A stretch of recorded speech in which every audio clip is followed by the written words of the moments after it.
হজ visa নিয়ে নতুন নিয়ম জানাল সৌদি আরব। এখন থেকে এই ভিসা দিয়ে শুধু জেদ্দা, মদিনা ও মক্কা শহরে ভ্রমণ করা যাবে। তাছাড়া অনুমতি ছাড়া মক্কায় জনসাধারণের প্রবেশাধিকারেও নিষেধাজ্ঞা দিয়েছে সৌদি সরকার। শনিবার থেকে এইসব নির্দেশনা কার্যকর হয়েছে।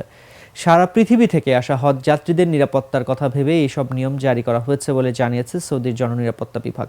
সৌদি আরবের হজ ও ওমরা বিষয়ক মন্ত্রণালয় জানিয়েছে, শুধু হজ ভিসা দিয়ে চলতি বছর হজে অংশ নেওয়া মুসল্লিরা জেদ্দা, মদিনা ও মক্কা শহরে ভ্রমণ করতে পারবেন।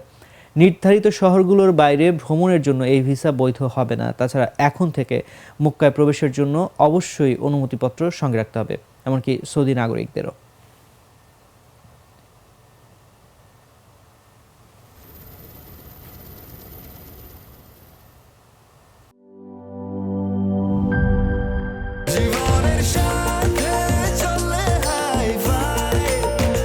স্বাস্থ্যকর অল টাইম ফ্যামিলি কেক, সব সময় অল টাইম হেলদি লাইফ।